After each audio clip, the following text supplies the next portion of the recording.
Hello everyone and welcome to CRAMSURG, Clinical Research Appraisal and Methodology for Surgical Trainees, where we pick a paper fresh from the press on a hot general surgical topic. We review it for you, we present it for you, we critique its methodology for you, and provide top-of-the-field expert opinions and teaching on research appraisal and methodology. My name is Perin, and together with Prof Saba Balasubramanian, Adam Hague, Ben Wood and Josh Lau, we bring you CRAMSURG from the wonderful region of the Yorkshire and the Humber. Hello everyone and welcome to CRAMSURG, Clinical Research Appraisal and Methodology for Surgical Trainees, where we pick a paper fresh from the press on a hot general surgical topic. We review it for you, we present it for you, we critique its methodology for you, and provide top-of-the-field expert opinions and teaching on research appraisal and methodology. My name is Perin, and together with Prof Saba Balasubramanian, Adam Hague, Ben Wood and Josh Lau, we bring you CRAMSURG from the wonderful region of the Yorkshire and the Humber. Right, hello everyone. Tonight we are going to have a brief chat about critical appraisal and why it is important to surgical trainees at all levels as well as medical students. With me, I've got tonight Professor Saba Balasubramanian, consultant surgeon and honorary professor at the University of Sheffield, Julian Kurz, medical student at the University of Sheffield, and Adam Hague, specialty registrar in the region of the Yorkshire and the Humber. Let's start. I will leave the floor to Julian to start our discussion. Julian, ball to you. Thank you, Gio. Can I just start off by asking sort of the golden question of the hour, I think. Could you explain what a critical appraisal is to a student or a trainee? Yes, I think I'll take that forward. The formal definition of critical appraisal from Wikipedia is as follows. The use of explicit and transparent methods to assess the data in published research, apply the rules of evidence to factors such as internal validity, adherence to reporting standards, conclusions, and generalizability. So in other words, a critical appraisal is a systematic examination of the research question, methodology, and results of a scientific study. It aims to assess factors such as study design, confounding variables, and other sources of bias that may influence the trustworthiness, value and relevance of the study to patients and clinical practice. So in essence, it answers the simple question. Is this research valid? And is the value to patients and to clinicians like me? The question is simple, but the answer, I'm afraid, might be complicated. Okay, thank you. I can definitely understand why research is important. But this, in a sense, almost sounds like researching research. Is this correct to assume? Hi, Julian. Yes, I think you're right in one sense. Let me see if I can explain it from a slightly different perspective.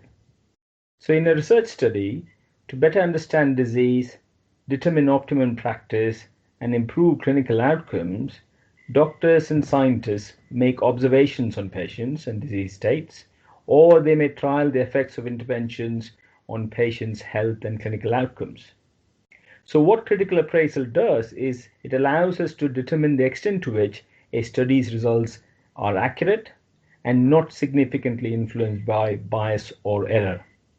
Now this concept is called internal validity, and this can help judge whether the methodology employed is reasonable, the presented results are acceptable, and if the conclusions are justified. Now, in addition to demonstrating that the study has been performed with scientific rigor, it is important to establish if the question addressed in the study is relevant, if the methods that the researchers have employed are feasible and reproducible, if the cohort or the study groups and the setting in which the study was done resembles everyday practice, and generally the results are applicable. Now, if this is the case, the study is deemed to be externally valid, and the results could have a significant impact on our clinical practice. So the two important things that appraisal does, it looks at internal validity and also at what we call external validity. Okay. Great, thank you. It sounds really, really interesting, but a bit complicated. So do you mind if I ask what type of questions you might ask for a particular study? Yeah, sure. So there are some general questions you could ask of any research paper.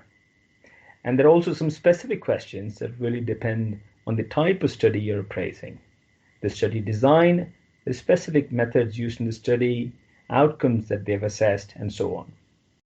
So if you're asking about general questions, some questions that you could ask when critically appraising a study would be things like, is the research question important and relevant to your setting?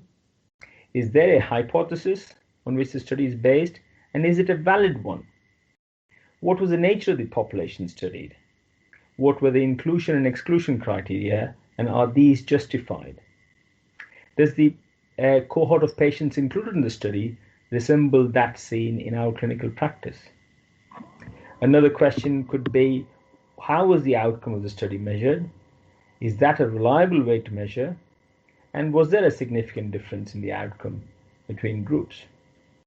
Another category of questions could look at generalizability. Are the results of the study generalizable? And what implications does this have for your practice? A further question could be, is further work required to answer the research question?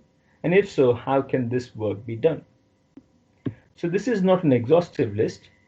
However, in general, for a busy clinician, trainee, or student who's skimming through several papers in a very short period of time, the questions they would ask of a specific paper could be summarized like this. It could be what, so what, how, and what next. I'll explain this. By what, I mean what is the study about, what have the authors done or attempted to do, and what does it say in reference to the results.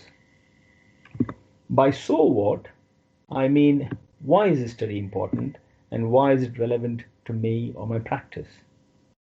By how, I mean how have they done the study and how are the methods justified and validated.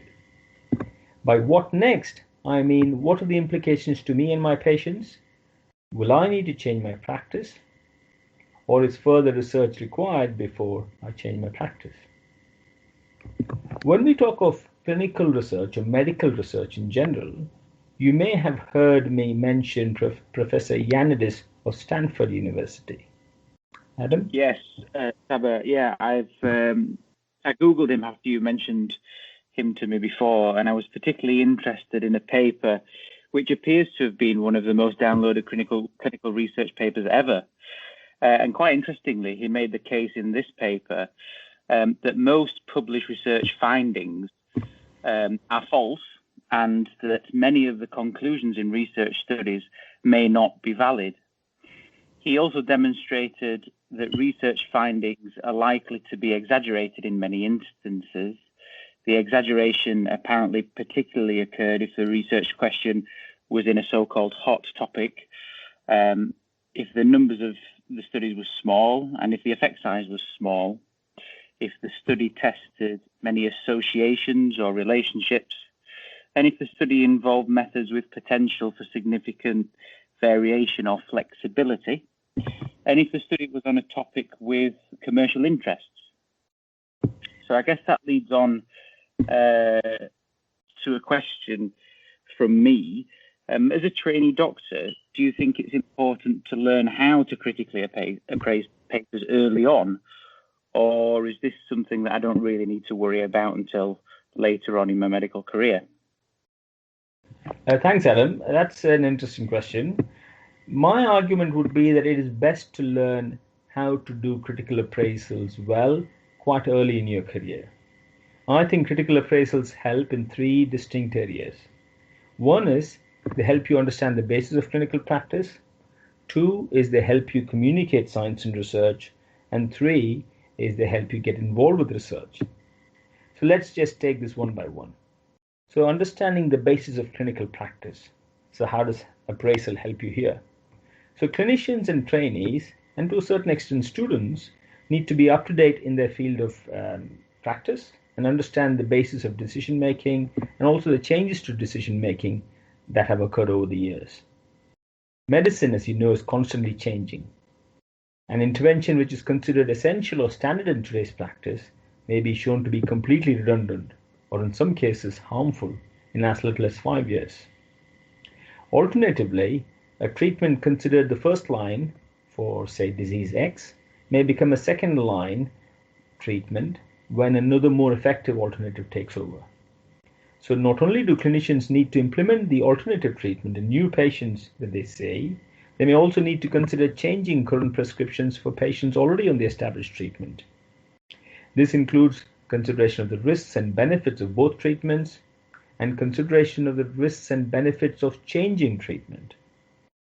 So in some instances, as you may envisage, it may be better to continue with the old or traditional treatment. Now, these considerations are based not only on the knowledge of the theory of medicine, experience and judgment, but also on the understanding of empiric evidence from published research. Now, moving on to the second area, which is communicating science and research.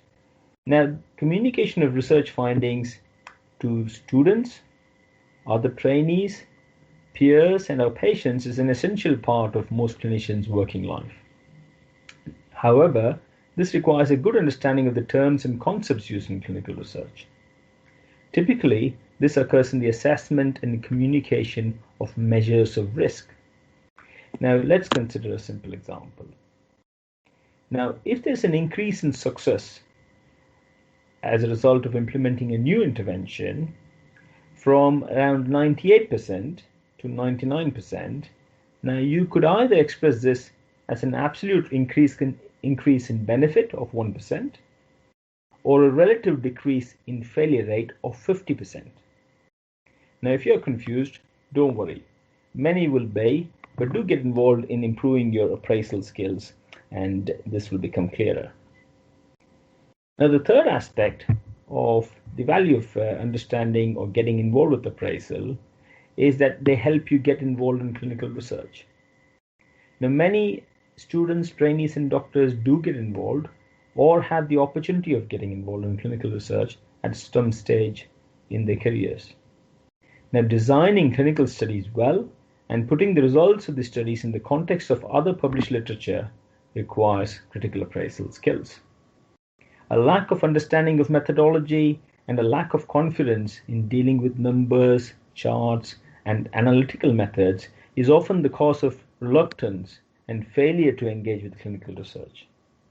A typical reason often given by clinicians and trainees for not undertaking research is, I'm not very good at statistics. However, most of us are not. And fortunately for most of us, understanding research, doing research, and explaining clinical research only requires a really basic understanding of methodology and research concepts. And you can get this, if you're interested, if you spend time and with patience, and a careful consideration of study methods and results.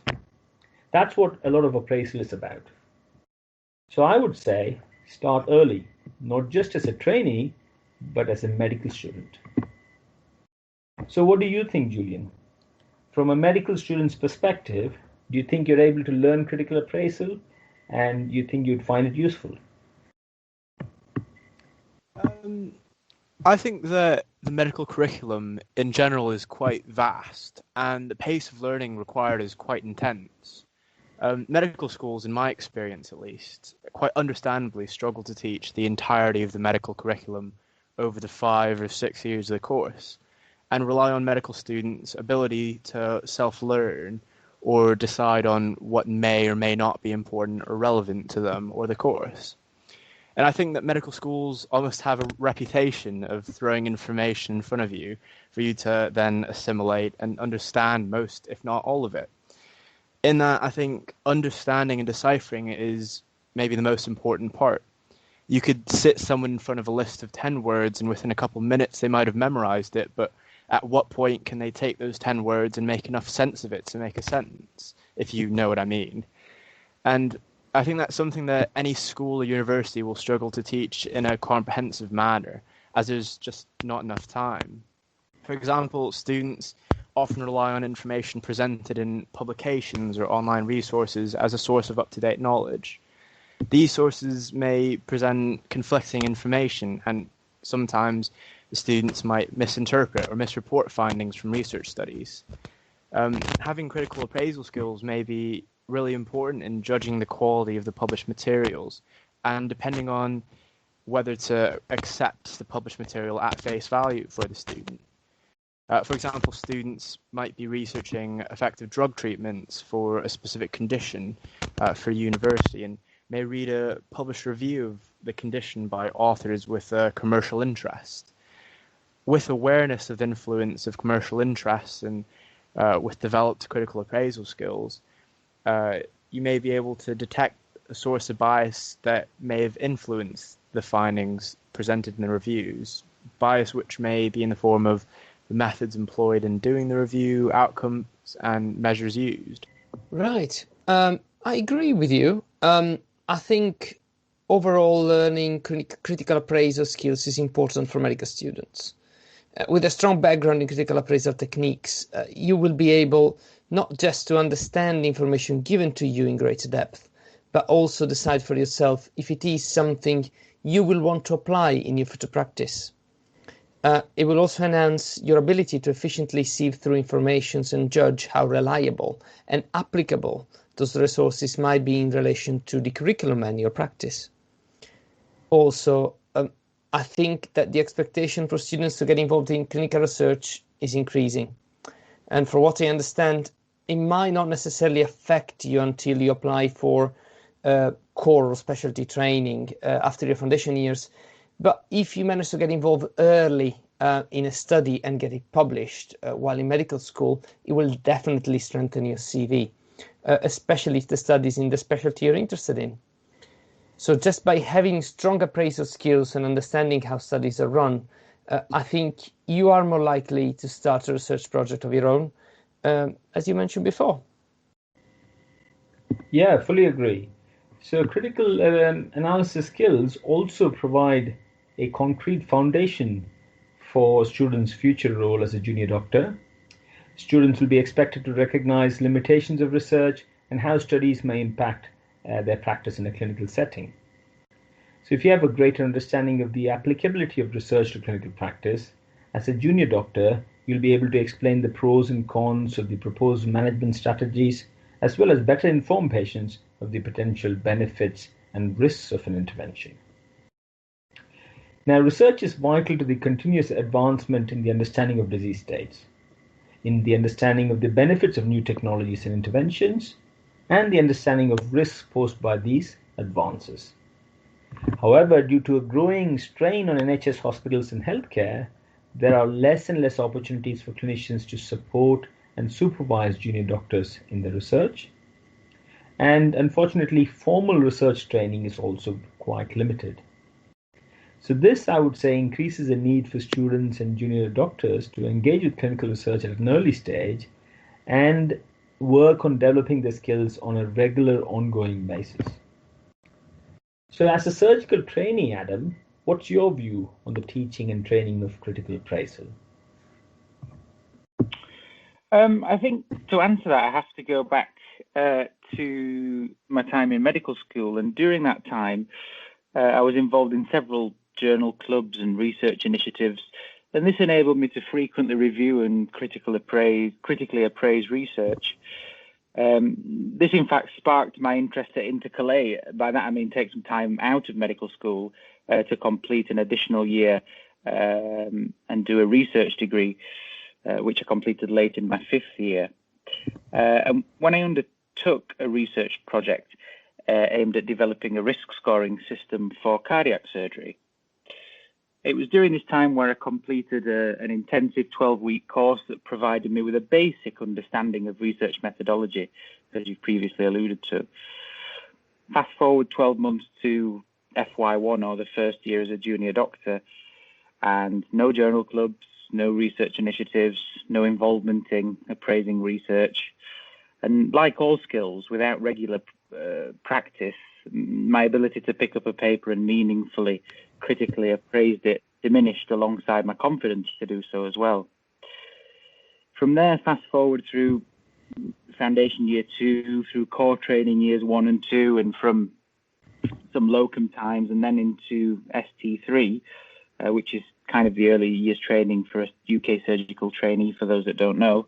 And again, no journal clubs, few opportunities to get involved in research initiatives, and minimal involvement in appraising surgical research. Speaking to my peers, this is by no means a unique situation, but the mainstay of the experience within the region and elsewhere. This may not be the same experience everywhere. There are some journal clubs elsewhere that seem to be well-led, organised, and often well-funded. Anecdotally, however, this is by no means common. You could make many criticisms to what I've just said. Why didn't I set up a journal club? Why didn't I design and carry out my own research? Why didn't I find clinicians interested in research and stick to them like glue, with the hope that presentations and publications would somehow filter down to me? And I think the short answer to this criticism is that I did try, but it was neither fruitful nor easy.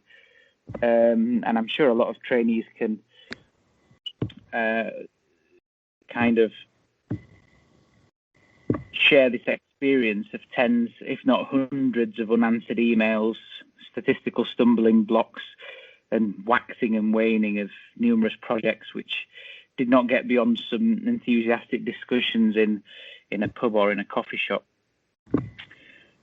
I believe that critical appraisal of research of any medical paper is a fundamental part of a clinician's career. Being involved in good quality critical appraisal on a regular basis is not about reinventing the wheel. A regular, well-organised and led journal club on high-impact papers on clinically relevant topics can keep attendees up to date, provide the stimulus to doing research, develop and maintain appraisal skills to improve the understanding of research methods, and enable good quality and confident critical appraisal. Thank you. This has all been really, really great. Thank you all so much. I think from being a medical student, me and a lot of my peers can definitely appreciate that medical schools really struggle in fitting a critical appraisal course into their already stretched course. And students usually have to develop this skill by themselves.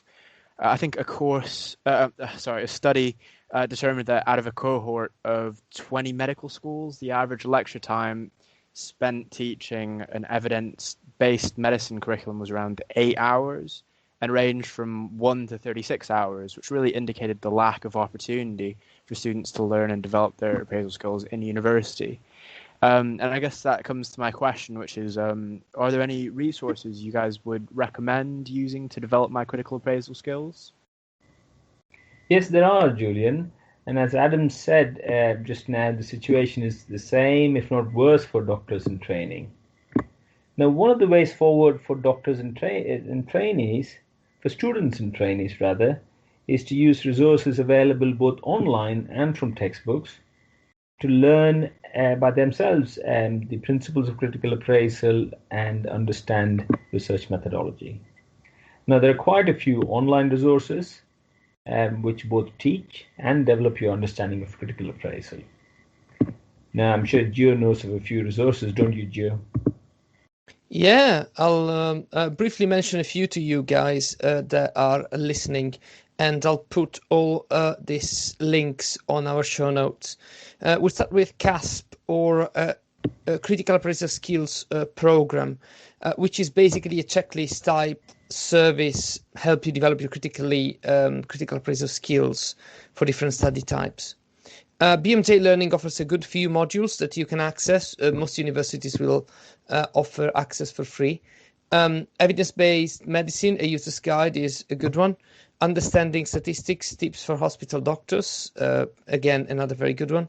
And understanding statistics too, is there a significant difference? So all of this are pretty good resources that you can easily access online. Critical Appraisal Tools, CEBM, is another very good and useful resource that generally lets you access multiple appraisal worksheets in different languages. And again, all these resources will be available on our show notes, so just have a look at that. It is also important to maintain your appraisal skills once you've developed them and picked them up by applying them regularly. This will help you build on the knowledge that you've gained and also help you build your communication skills when you're talking to other professionals. Generally speaking, this has been done in the past by journal clubs, and as we mentioned already in this podcast, nowadays these journal clubs seems to have kind of disappeared for a variety of reasons, and they're not very often encountered in surgical departments. Luckily, there are a few online, such as CRAMSURG itself. CRAMSURG is in essence an online journal club, which is run by students, trainees, and consultant doctors with an interest in the application of critical appraisals and methodology skills to surgical research particularly. As you all know, if you're listening to this podcast, we meet quite regularly online for our live sessions, and we welcome surgical trainees and students in the Yorkshire and the Humber region. However, everyone is welcome, and if you would like to attend, you can present the study. Just go on our website, cramsurg.org/present with us. There will be a little bit more information and a form to apply. If you just want to join in our sessions, our mailing list is available on our homepage, and we send out regular advertisement for all our monthly live sessions. You can follow us on social media. You'll find all our episodes and updates on what we are up to. We are on Facebook, Twitter, and Instagram. So thank you all for listening to our podcast, and we are planning a good few of these sort of critical appraisal topic sessions in the future, so stay tuned for more. Thank you everyone for tuning in and listening. Until next time, keep running your life with our surgical podcast.